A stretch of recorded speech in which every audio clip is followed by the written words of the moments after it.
नमस्कार दोस्तों, जय हिंद। चलिए आज के ऑप्शंस ट्रेडिंग का एनालिसिस देख लेते हैं। अगर आज हम बैंक निफ्टी की बात करें तो बैंक निफ्टी में फ्लैट ओपनिंग देखने को मिला है। निफ्टी की बात करें तो निफ्टी में एक छोटा-सा गैप अप ओपनिंग देखने को मिला हुआ है। अगर हम निफ्टी में देखें तो आप देख सकते हैं कि गैप अप ओपनिंग के साथ-साथ ही बड़ा-सा रेड कैंडल बनाया। उसके बाद मार्केट डायरेक्टली नीचे निकलने लगा और क्लोजिंग प्राइस का ब्रेकडाउन कर चुका था। और अगर हम इसी टाइम पर बैंक निफ्टी की बात करें तो आप देख सकते हैं कि बैंक निफ्टी में एक साइकोलॉजिकल लेवल मौजूद है 56,000 का। इस वाले साइकोलॉजिकल लेवल के नीचे मार्केट ओपन होकर के इसका ब्रेकआउट कर चुका था, तो इसमें बायर्स एक्टिवेट हो रहे थे। तो अगर इंट्राडे लेवल पर बैंक निफ्टी में बायर्स एक्टिवेट हो रहे हैं और अगर हमने अभी भी देखा था कि निफ्टी में अगर हम देखें तो निफ्टी में क्लोजिंग प्राइस के नीचे काम चल रहा है। यहाँ देख सकते हैं आप क्लोजिंग प्राइस के नीचे काम चल रहा है, लेकिन नीचे मार्केट आ चुका था। तो ऐसे केस में निफ्टी में सेलर्स एक्टिवेट होने की कोशिश कर रहा है, तो ये थोड़ा कंफ्यूजिंग वाला मामला हो जाता है। तो आज मार्केट को समझने में थोड़ी सी दिक्कत हो रही थी। तो जिस दिन मुझे मार्केट समझने में थोड़ी दिक्कत होती है या खास करके जिस दिन सेंसेक्स की एक्सपायरी होती है उस दिन मैं सेंसेक्स का चार्ट प्रेफर करता हूँ देखना। तो इसीलिए आज मैंने सेंसेक्स का चार्ट लगा रखा था। तो आप देख सकते हैं कि सेंसेक्स के चार्ट में क्या हो रहा था कि ओपनिंग यहाँ कहीं मिली, उसके बाद ये डायरेक्टली गिरावट करते हुए नीचे की ओर आने की कोशिश कर रहा था। और सेंसेक्स में आप देख सकते हैं कि नीचे एक साइकोलॉजिकल लेवल मौजूद है 81,500 का। इस वाले साइकोलॉजिकल लेवल के पास जब मार्केट आने लगा तब ये बात कंफर्म हो गई कि इस वाले साइकोलॉजिकल लेवल का कम से कम ब्रेकडाउन तो करने ही वाला है, क्योंकि आज सेंसेक्स में एक्सपायरी है। और मैंने आपको पहले भी बता रखा है कि अगर एक्सपायरी वाले दिन किसी भी इंडेक्स की एक्सपायरी वाले दिन सही प्राइस एक्शन बनता है और आसपास कोई साइकोलॉजिकल लेवल होता है तो उस साइकोलॉजिकल लेवल का ब्रेकडाउन करने के लिए मार्केट या फिर उसका ब्रेकआउट करने के लिए मार्केट जरूर जाता है। यानी कि साइकोलॉजिकल लेवल की और मैग्नेट की तरह अट्रैक्ट होता है प्राइस, खास करके एक्सपायरी वाले दिन।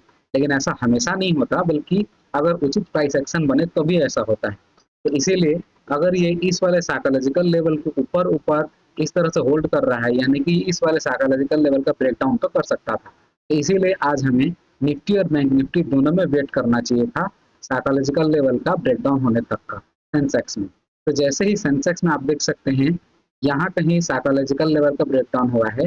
देखिए यहाँ कहीं साइकोलॉजिकल लेवल का ब्रेकडाउन हो चुका है। तो अगर हम इस वाले कैंडल का टाइमिंग देखें तो आप देख सकते हैं ये ब्रेकडाउन हुआ है 10:07 पे। उसके बाद एक ग्रीन कैंडल बना हुआ है 10:08 पे। तो 10:08 पे जब ये ग्रीन कैंडल बना उसी टाइम पर अगर हम बैंक निफ्टी में वापस चले तो आप देख सकते हैं कि ये रहा 10:08, यानी कि बैंक निफ्टी में भी एक ग्रीन कैंडल बना चुका था भाई। इसीलिए हमें इस वाले ग्रीन कैंडल के बनने के बाद बैंक निफ्टी में अप साइड के लिए ट्रेड प्लान बनाना चाहिए था। यानी कि आज बैंक निफ्टी में कॉल साइड का ट्रेड प्लान बना हुआ है और जैसे ही टारगेट मिलता तुरंत मार्केट से बाहर हो जाना बेटर रहता। क्योंकि मैंने एक और रूल आपको समझाया था पहले कि आप देख सकते हैं साइकोलॉजिकल लेवल मौजूद है बैंक निफ्टी में 56,000 का। साइकोलॉजिकल लेवल का देखिए मल्टीपल टाइम ब्रेकआउट हो चुका है। यहाँ देखिए यहाँ भी ब्रेकआउट हो चुका है। तो जब भी साइकोलॉजिकल लेवल का मल्टीपल टाइम ब्रेकआउट होता है तो मार्केट नीचे से ऊपर अगर दोबारा बढ़े तो जनरली